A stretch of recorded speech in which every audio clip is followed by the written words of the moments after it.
Good afternoon, YouTube. Home Theater Joe here, coming at you from the weight room again. We all know why we're here. Let's hit the ground running. Polk RC 85i. I got about 3 categories for you to get into. Home theater, video games, music, and I'm going to try to cover these, as well as possible in the time given to give you a good idea of whether or not you should buy these speakers and what you should do with them if you do.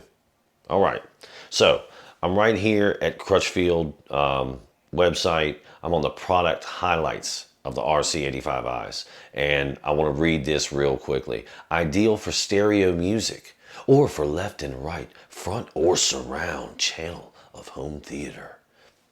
Sounds well and good. Let's go through a little bit of the technical stuff real quick. 8-inch woofer in each one, 1-inch directional tweeter.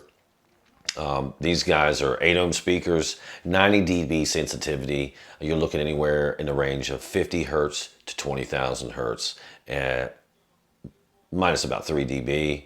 Also, doesn't say here, but they're 100 watt max, so you can feed them anywhere from about 20 to 100 watts. Now, category 1, home theater. Is this a win or a lose? A loss. Sorry. It's a win. The Polk 85 RC 85Is I have as my front, left, and right channels. Now, full disclosure, I bought this in a set that also came with a Polk rear channel that was the R255CT, maybe? Anyway, I'll put that up right there. Bless you to whoever's sneezing that much. Sorry about that.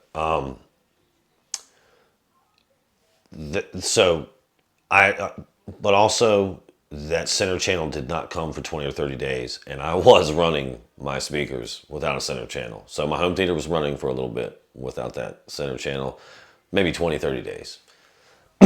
So kind of funny about that, but it did give me a good sense of what the speakers were doing, what they weren't doing, what the processing was and wasn't doing. Very interesting. But let me get out of the weeds, back on track here. Home theater is a win. Listen, for in-wall speakers, I found these things very punchy.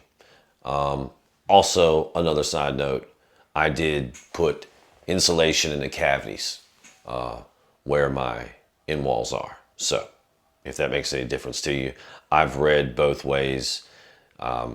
People say do it, people say don't. It's done in mine. Very punchy, okay?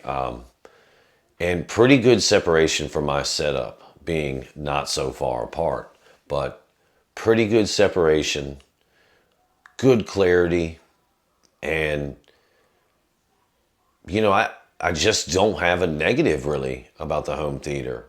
So, yeah, they perform well there. That's a win. All right, let's move over here to video games. Now, in my opinion, this is where the RC85Is really shine in that front stage. For whatever reason, I think the sound engineers just put more into the audio in their games than the engineers do movies. Now, I could be wrong about that. That's just what my ears telling me. And listen, these speakers really shine in a video game atmosphere. You get real separation then from left and right. I mean, the directional sound is just through the charts. Again, so punchy for that little in-wall speaker. And one more time, I'm running mine at 60 hertz crossover rate. I am running 2 subs, but with that 60 hertz crossover rate, they are fairly punchy. I don't have any negatives about video games. So, all right, here we are. Another win for the Polk RC85i. Bam, we're looking pretty good. Let's move here to the third category, music. I say it like that because this is the one area or arena where I think the 100 watt cap really shows itself, because we plateau fairly quickly here. Again, clarity is good. Separation not as good as we have in both home theater and video games. So when we hit this music category, we're kind of going downward. And my biggest gripe in the music category is, when the whole house wants to hear music, like when we want to turn it up and we all want to jam out to the same stuff, or, you're in a kitchen preparing food, and you want to hear music, but on a low level, pretty loud, you want to turn it up. The Polk RC 85Is do seem to plateau rather quickly. If I had to put maybe around 85 dB or so, to be honest. So, but we're not getting distortion up there. We still have our clarity. Again, not as separated. So a little muddier when we come to 2-channel listening, or even 5.1. Little muddier in the separation. Little more cluttered together. You can really hear the speaker trying to do the work of 3 speakers, I guess, a tweeter, mid-range, and low effect woofer, but obviously it can't do that. So when we get to the music category, that's where we find our problems. So the speaker is not, it's not the end-all be-all. But let's take a step back and look at my application. I'm a budget guy with a small home theater, and I have chosen to put those in the left and right front stage positions.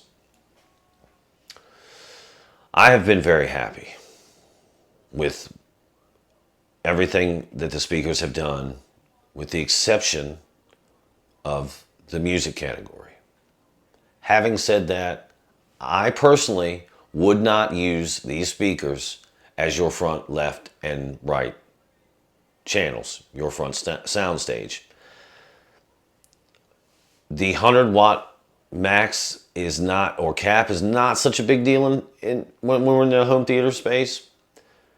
But I think where these speakers would shine and do exceptionally well is where the product highlight information said in the front, in the surround or rear surround channels. I mean, I think those speakers would be phenomenal there.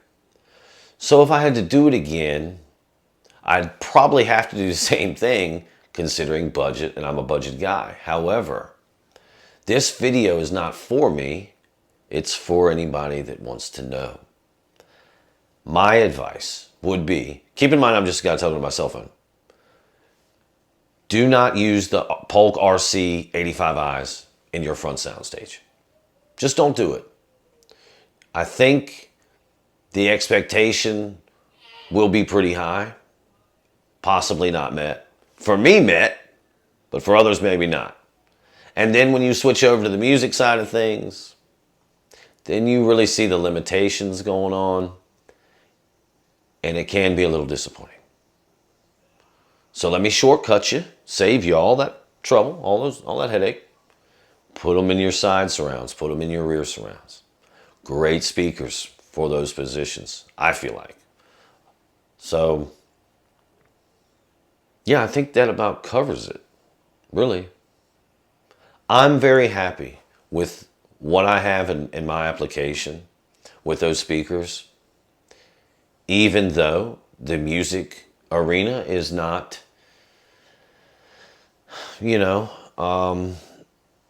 as I would want it.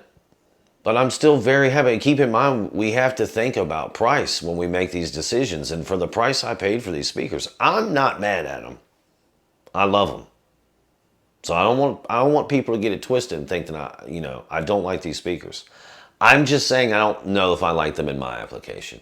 I'm sorry. Let me stop beating that dead horse. One more time though.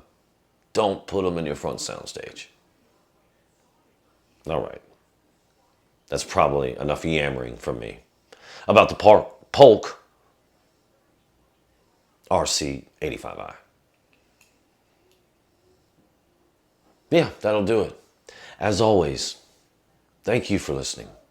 Be good. Be safe. Boom.